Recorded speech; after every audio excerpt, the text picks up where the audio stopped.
When Elena Hart stood outside the closed factory gates with 2 children and a final paycheck folded in her coat pocket, she had exactly $23 to her name. Her son, Noah Hart, was 10 and tried to act older than he was. Her daughter, Lily Hart, was 6 and still believed that every problem could be fixed with a hug. That night, the 3 of them ate plain rice with butter in their tiny apartment. Noah looked down at his plate. "Mom, are we poor?" Elena forced a smile. "We're not poor," she said softly. "We're just at the beginning of our story." But when the children fell asleep, she sat on the kitchen floor and cried until sunrise. Her husband, Victor Hart, had disappeared 2 years earlier, leaving debts, broken promises, and a mailbox full of unpaid bills. Elena worked double shifts at a textile factory to keep food on the table. Now, even that job was gone. For the first time in her life, she had no idea what to do. The next morning, Lily handed her a crumpled drawing. In the picture, Elena stood in front of a huge golden building. Noah and Lily were beside her, smiling. Above them were the words, "Mom's big castle." Lily grinned. "This is the company you're going to build." Elena laughed through her tears. She pinned the drawing above the kitchen sink. And every day after that, she looked at it and whispered, "I will." Elena had one skill. She made the most incredible cinnamon rolls anyone had ever tasted. She learned the recipe from her grandmother, who used to say, "If you bake with love, people can taste hope." Elena borrowed $50 from her elderly neighbor, Mrs. Rosalie Bennett. With that money, she bought flour, sugar, cinnamon, and butter. At 3 a.m., while her children slept, she baked in their tiny kitchen. The apartment filled with warmth and sweetness.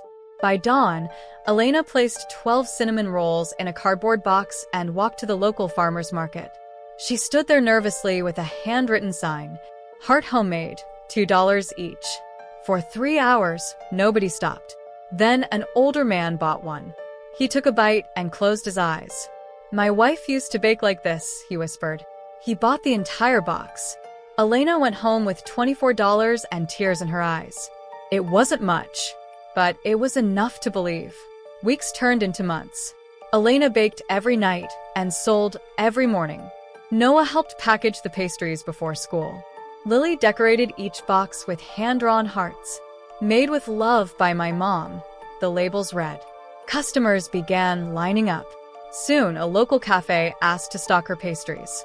Then another. Then 5 more. Elena barely slept. Some nights, her hands shook from exhaustion. But every time she wanted to quit, she looked at Lily's drawing above the sink. Mom's big castle. One winter, disaster struck. The apartment building's old wiring caused a kitchen fire. Elena and the children escaped safely, but the oven, the heart of her business, was destroyed. She stood on the sidewalk in the snow, watching firefighters carry out blackened trays and melted mixing bowls. Everything she had built was gone. Noah wrapped his thin arms around her. "Mom," he said, "you always tell us that endings are secret beginnings." Elena knelt and hugged her children tightly. That night, they slept in a church shelter. Elena pretended to be strong, but inside, she was shattered. The next morning, she returned to the market to explain to her regular customers that she was finished. But when she arrived, she froze. Dozens of people were waiting. On the table sat envelopes, cash, and handwritten notes. One note read, "You fed our family when we had nothing. Let us help you now." Another said, "Your cinnamon rolls taste like home." She sobbed openly, surrounded by people who had become family. 6 months later, Hart and Honey Bakery opened its first shop. There were balloons, flowers, and a ribbon for Lily to cut. Noah wore a little tie and proudly announced, "Welcome to Mom's Castle." Customers filled the store from morning until night. Within 3 years, Hart and Honey Bakery expanded to 12 locations across the state. Within 7 years, there were 50 stores. Within 10 years, Elena's company was shipping baked goods nationwide. Business magazines called her the Cinnamon Queen. Investors offered millions. Television hosts invited her to tell her story. But Elena never forgot the nights she cried on the kitchen floor. And she never removed Lily's original drawing. It hung in every office she owned.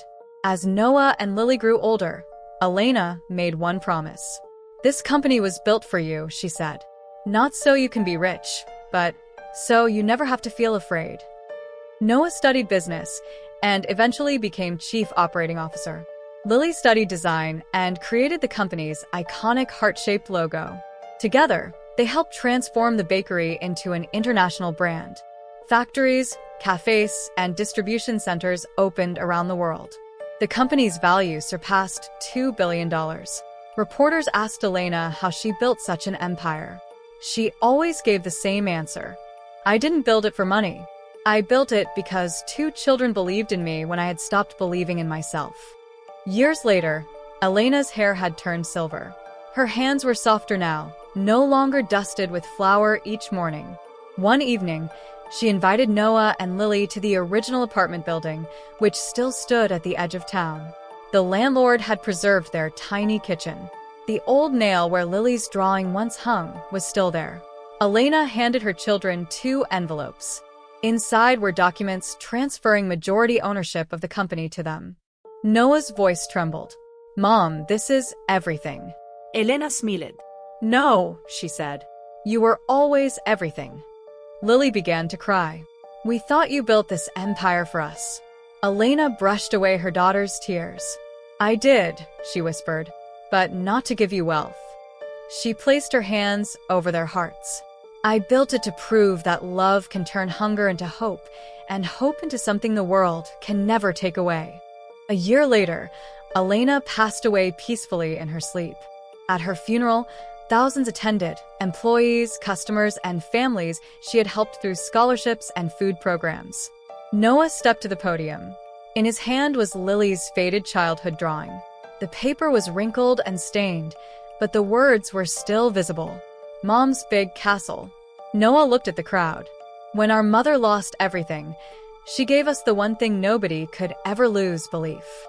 Lily joined him, her voice trembling. "She taught us that success is not measured by how much you own." She held up the drawing. "It is measured by how much love you leave behind." There was not a dry eye in the room. Today, Heart and Honey Foundation provides free meals, scholarships, and emergency housing to single parents around the world. Above the entrance to the foundation's headquarters hangs a framed child's drawing: a mother, 2 children, and a golden castle. Underneath are Elena's final words: "Build with love, and your children will inherit more than money. They will inherit courage."